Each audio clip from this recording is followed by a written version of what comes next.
Indiana is a place where the ordinary can feel timeless. Church picnics, Friday night basketball games, cornfields stretching into the horizon.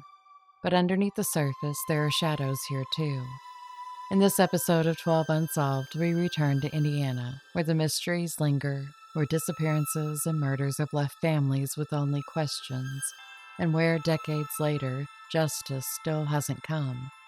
These are the stories buried in the soil of the Hoosier State, waiting for answers that may never arrive.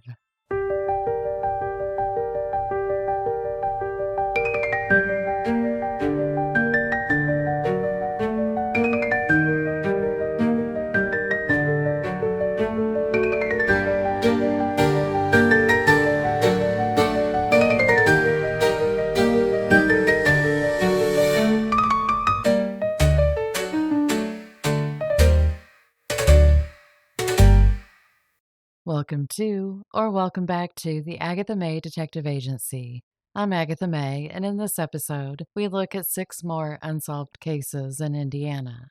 We start our journey in the autumn of 1976.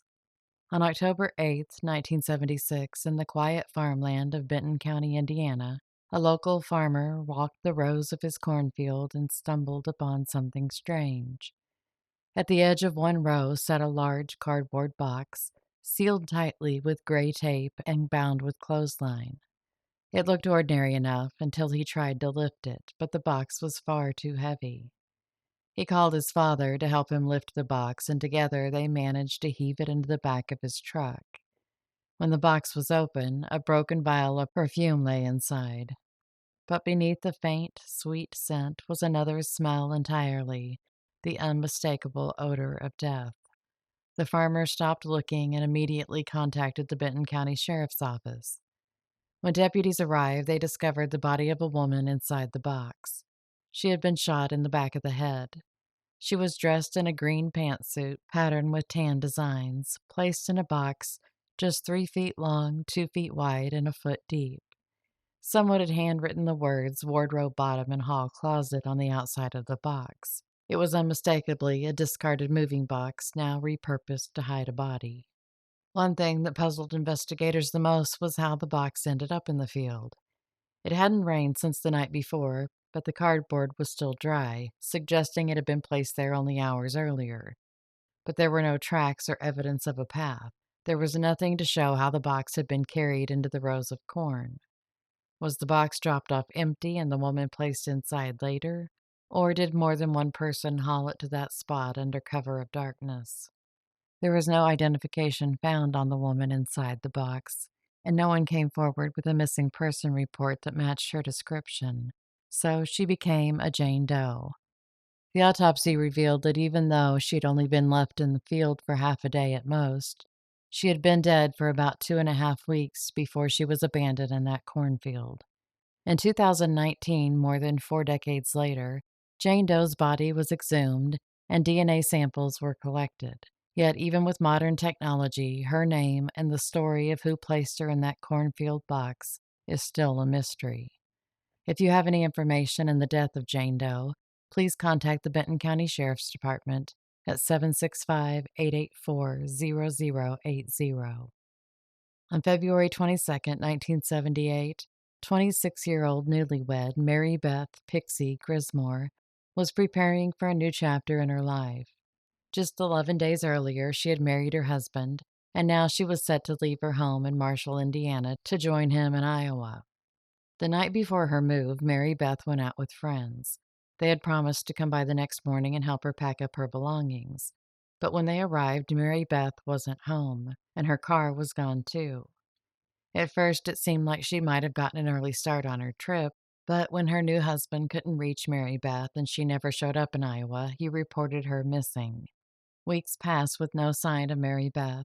Then, on May 3rd, more than 2 months later, police in Whitehall, Ohio, nearly 250 miles away, received a call about an abandoned vehicle in the parking lot of a Holiday Inn. The car's license plate had been removed, but investigators traced the VIN and confirmed it belonged to Mary Beth Grismore. The investigators noticed an unmistakable stench coming from the trunk. When officers forced it open, they discovered Mary Beth's body. A clothesline-type cord was wrapped around her neck. An autopsy later confirmed the cause of death was strangulation. Over the years, investigators have chased down leads, but no one has ever been charged with Mary Beth's murder. If you have any information about her case, please call the FBI at 800-CALL-FBI. On December 11th, 1986, 11-year-old Brandy Pelt stayed home from school. She wasn't feeling well, so while her classmates sat at their desk, Brandy spent the day in the quiet of her family's home. Both of her parents were at work, but her mother did come home on her lunch break to check on Brandy. Brandy seemed fine, so her mother returned to work, unaware that it would be the last time she saw her daughter alive. That afternoon, just after 3 p.m., a neighbor driving by noticed smoke pouring from the second story of the Pelt's home. Rushing inside to see if anyone was trapped, the neighbor made a horrifying discovery. Brandy was found floating face down in a bathtub full of water. At first glance, it looked as if she might have drowned, but the autopsy revealed that Brandy had been sexually assaulted and then strangled. The fire had been deliberately set to cover up her murder. In the days leading up to Brandy's death, the Peltz family had been receiving disturbing phone calls. Each time, the caller would breathe heavily into the line, then hang up without saying a word. Brandy had received one of those calls on the day she was killed. Whether the calls were connected or simply a chilling coincidence has never been proven. Almost 4 decades later, no suspects have ever been identified. A young girl was murdered in her own home and then hidden beneath the flames. Whoever was responsible walked away and left only ashes and unanswered questions. If you have any information about Brandy's case, please contact the Indiana State Police at 574-546-4900. On December 9th, 1990, 36-year-old Nancy Robluski attended a church function at Corpus Christi in South Bend with her husband. Those who saw her that evening later told police that Nancy had seemed visibly upset. According to her husband, once the couple returned home, an argument broke out. He claimed that Nancy packed a bag, told him to take care of their 3 children, and walked out of the house into the cold Indiana night. That was the last time he said he saw her. I'm not sure I believe that. By the next day, Nancy's brown 1983 van turned up abandoned at the South Bend Regional Airport. But Nancy wasn't inside, and investigators quickly confirmed that no plane tickets had been purchased in her name. It was as if she had simply vanished. There were troubling details leading up to her disappearance. 8 months earlier, Nancy had filed for divorce, and in the weeks before she went missing, her behavior had struck those around her as unusual. Foul play is strongly suspected, but no one has ever been charged in connection with her disappearance. Decades later, her family is still left to wonder, did Nancy truly leave on her own, or did someone else decide her story would end that night? If you have any information about Nancy's disappearance, please contact the South Bend Police Department at 574-235-7520. On November 21st, 1995, 32-year-old Patrick King clocked out of his shift at a furniture factory in Oakland City, Indiana. Later that day, witnesses saw him getting into a gray car with 2 unidentified individuals. He had plans to meet his girlfriend that evening, but he never showed.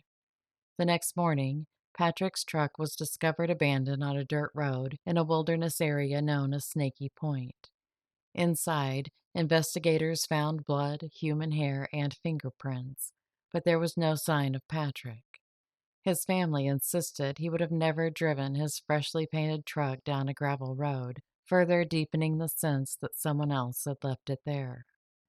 The case grew even more alarming just 8 days later.